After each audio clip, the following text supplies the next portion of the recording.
Narito na ang mga trending na kwento sa mundo ng social media. Police station sa Pampanga na naglabas ng tips para makaiwas sa rape, binatikos. Ilang HR staff sa BGC hinarang ng mga construction worker dahil sa delay na pasahod. Foreign official na nagbigay ng positive feedback sa kondisyon ng MRT umani ng reaksyon online. 4 sa 10 kaso ng cancer maaaring maiwasan. Paninigarilyo, nangungunang sanhi ng sakit ayon sa World Health Organization. Mga flag bearer ng Pilipinas sa 2026 Winter Olympics hinangaan online. At Kate Valdez, kinumpirmang mutual decision ang kanilang hiwalayan ng former PBB housemate na si Fumia.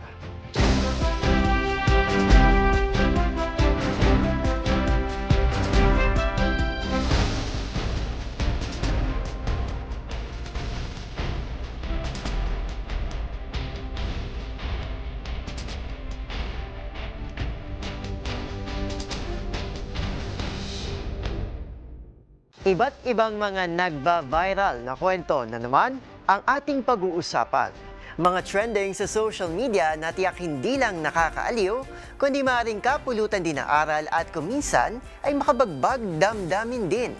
Kasama ang buong pwersa ng DZRH TV, ito po ang TNVS, Trending and Viral Show, nakahandang kumpletuhin ang buong kwento. Masaya, malungkot o isyong pambayan man yan, sagot na namin ang inyong tanghalian. Ito po si Arnold Herrera ng DZRH TV, una sa Pilipinas, una sa Pilipino.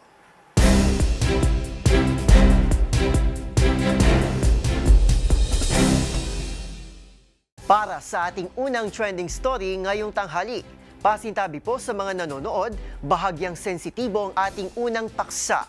Matapos ulanin ng batikos, mabilis na kumambyo ang Municipal Police Station ng Arayat sa Pampanga sa kanilang controversial na tips para makaiwas na mabiktima ng pangmomolestya. Agad kasi itong naglabas ng panibagong tips na nakatuon naman para sa mga kriminal na nagtatangkang gumawa ng kabulastugan. Ang paliwanag ng police station, alamin sa report na ito. Sa dami ng napapaulat na krimen ngayon, ano nga ba ang pinakamainam na paraan para makaiwas dito? Para kasi sa Arayat Municipal Police Station sa Pampanga, lumalabas na tila biktima pa ang dapat mag-adjust sa kanilang inilabas na tips para raw hindi mabiktima ng pangmomolestya. Dapat iwasang dumaan sa madidilim na lugar, huwag makipag-inuman sa hindi kakilala. Gayun din ang pagkilati sa sinumang nakakasama. Mabilis mang umani ng batikos ang naturang post pero hindi ito binura ng police station. Hindi raw victim blaming ang kanilang punto at sa halip ay karagdagang paalala lamang sa anilay mundo na hindi pa ganap na ligtas. Isang araw matapos ang insidente, tila napakambyo ang Arayat Police Station at muling naglabas ng panibagong tips para iwas rape. Bagay na ikinatuwa naman ng publiko. Dahil sa pagkakataong ito, iba na ang nakasaad. Huwag mang-rape. Saklaw ng mga paalala ang pagrespeto sa consent ng tao, ano pa man ang kanyang pananamit at kahit ito man ay nakainom ng alak. Hindi itong unang pagkakataon na binatikos ng publiko ang katulad na tips na tila nagpapahiwatig ng paninisi sa biktima, bagay na taliwas sa moderno at makabagong pananaw ng publiko sa krimen at kaligtasan. Para sa DZRH TV, ito si Arnold Herrera. Una sa Pilipinas, una sa Pilipino.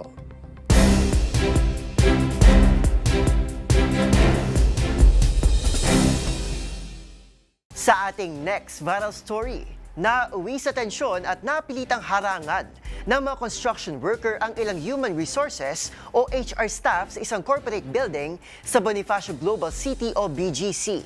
Ang dahilan, bunsod umano ng mga delayed na pagbibigay ng karampatang pasweldo. Ang buong kwento sa report ni Rovic Manuel. Bahagyang nagkaroon ng tensyon sa isang corporate building sa Bonifacio Global City o BGC sa Taguig City nitong Sabado ng gabi.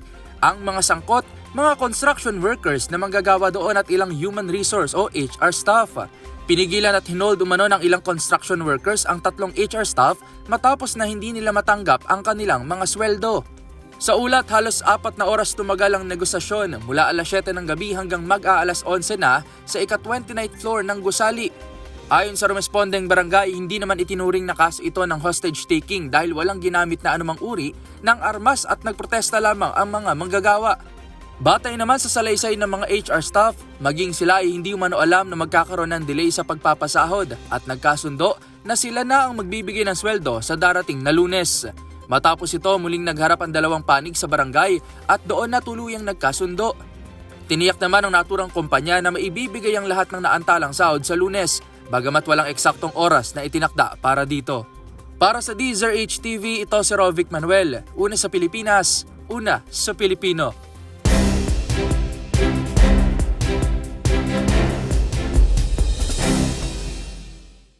Sa ating sunod na istorya, absolutely good. Yan na lamang ang naging komento ng isang foreign official mula Taipei na ipinost ng Department of Transportation o DOTR matapos itong subukan ang pagsakay sa MRT noong rush hour. Pero ang mga netizen, tila may kanya-kanyang komento patungkol sa naturang post. Kung ano-ano yan, silipin sa report ni James Galange.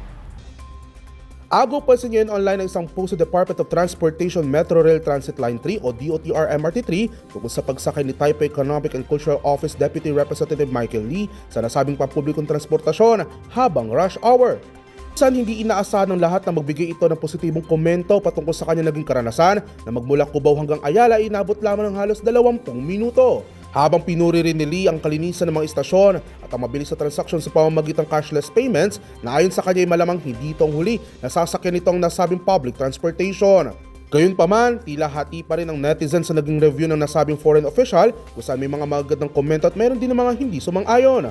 Una nang ang sinabi ni Enrique Arday Saldaheno ay mas malala pa nga raw ang rush hour sa ibang istasyon gaya ng North Avenue o magmula sa Taft kung saan safe zone lamang daw ang Cubao. Habang para naman kay Zam Gutierrez, may ilang mga opisyal naman na dala ang kanilang mga bodyguard o tutor na VIP at hindi nila lubos na naranasan ang siksikan at hirap na dinaranas ng karaniwang pasahero.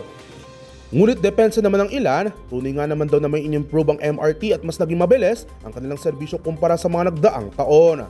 At syempre, hindi din may iwasan na ma-shoutout din ng isang netizen ng mga politiko na subukang sumakay din sa mga pampublikong sasakyan. Magulat ang kamakailan, nag-viral din ang post sa Department of Migrant Workers Secretary Hansley Kokdak nang sumakay din ito sa MRT magmula Ayala hanggang Shaw Boulevard na siyang umari rin ng reaksyon mula sa mga netizen. Para sa DZRH TV, ito si James Galange, una sa Pilipinas, una sa Pilipino.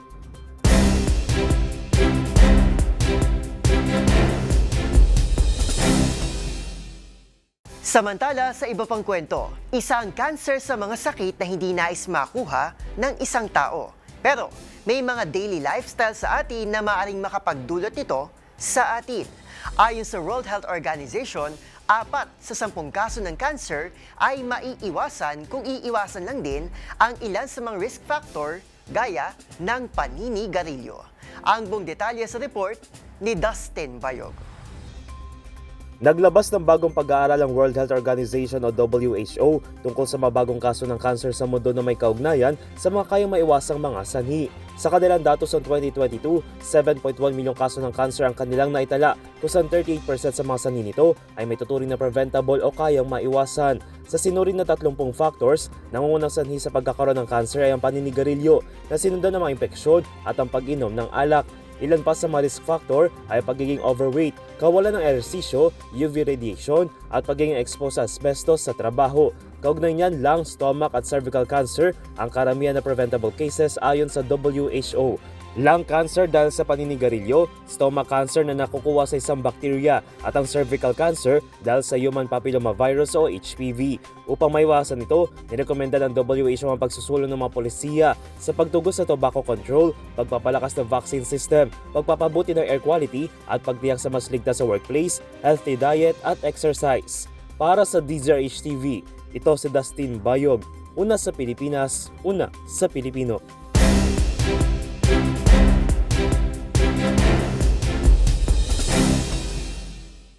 Samantala, sa iba pang kwento, hinangaan online ng ilan nating kababayan at Pinoy Pride na sasabak sa Winter Olympics sa Italy. Dahil wala mang snow sa Pilipinas, makikipagsabayan pa rin sila sa mga katunggali na mula pa sa mga bansang sanay sa yelo o niebe. Ang buong detalye sa report ni Mili Borja. Matapos ang pagbubukas ng Milano Cortina 2026 Winter Olympics noong unang linggo ng Pebrero, umingay ang social media sa pagkakaroon ng Pilipinas ng kanilang mga flag bearers na sina Francis Cesarelli at Tallulah Prue, mga alpine skier na bitbit ang bandera ng bansa sa Parade of Nations. Si Cesarelli ay dumalo sa venue ng Valtellina, samantalang si Prue ay sa Cortina di Ampezzo. Ang 17 years old na si Prue ay kauna-unahang Pilipina at pinakabata na Pilipino na sumali sa Winter Olympics. Samantalang si Cesarelli, 22 years old, ay patuloy na nagpapakita ng tapang at dedikasyon sa pagtatak ng kanyang pangarap sa alpine skiing. Ang emosyonal na kahulugan ng pagdalo ng Pilipinas ay pinag-uusapan din sa online. Sa platform na X, nagpost ang username na may @mvn_dn ng larawan ng dalawang athlete na may caption na "We don't have snow, but we have heart." Sa pamamagitan nito, agad nakadama ng pagmamalaki ang mga Pilipino at mga taga-suporta sa buong mundo. Pareho si Cesarelli at Prue ay magtatapos ng kanilang mga events sa giant slalom at slalom sa mga darating na araw. Bagamat maliit ang koponan ng Pilipinas sa Winter Olympics, ito ay simbolo ng tapang, puso at pride ng bansa na kaya makipagkumpetensya sa mga bansa na sanay sa nyebe at yelo. Habang nagpapatuloy ang 2026 Winter Olympics hanggang February 22, ang pagdalo ng Pilipinas sa isang malaking paalala na ang puso at dedikasyon ay hindi nahihigitan ng klima o kasaysayan at nagpapalakas ng inspirasyon sa mga Pilipino mula sa bansa na walang nyebe. Para sa DZRH TV, ito si Mili Borja, una sa Pilipinas, una sa Pilipino.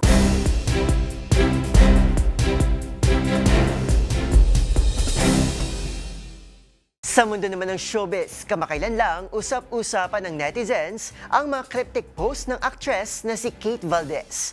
At ngayon, tuluyan na ngang natuldukan ng mga haka-haka tungkol sa kanilang relasyon ng dating PBB housemate na si Fumiya Sankay. Ang kumpirmasyon ng Kapuso Star tungkol sa kanilang hiwalayan sa report ni Showbiz Angel. Kumpirmadong break na ang aktres na si Kate Valdez sa former Pinoy Big Brother housemate na si Fumiya Sankay. Sa isang pahayag na inilabas sa kanilang social media accounts, nakasaad na mutual decision ang kanilang paghihiwalay. Ang dalawa naniniwala raw na para rin ito sa kanilang personal growth at walang bitterness sa pagitan nila kundi pasalamat lamang sa naging pinagsamahan. Sa huli, labis daw na appreciate na Kate at Fumiya ang love at patuloy na suporta ng fans. Kasabay niya, nakiusap din silang iwasan ang magbitaw ng di magagandang salita tungkol sa kanilang hiwalayan. Kung matatandaan, taong 2024 nang magsimula ang love story ni Kate Valdez at Fumiya Sankay. Ngunit ito lang Enero nang mapansin ng fans na in-unfollow ng Kapuso Star ang Japanese content creator, kaya hindi lang ilang IG stories ng aktres, laman ng lyrics ng ilang kanta na patungkol sa toxic relationship at heartbreak. Para sa DZRH TV, ito po ng Showbiz Angel, una sa Pilipinas, una sa Pilipino.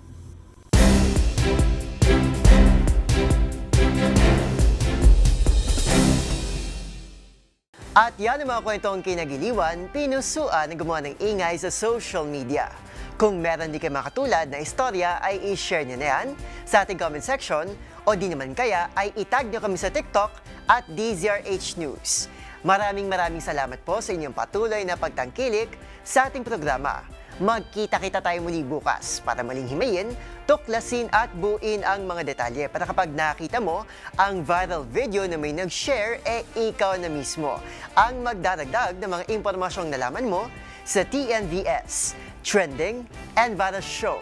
Muli ito po si Arnold Herrera ng DZRH TV, una sa Pilipinas, una sa Pilipino.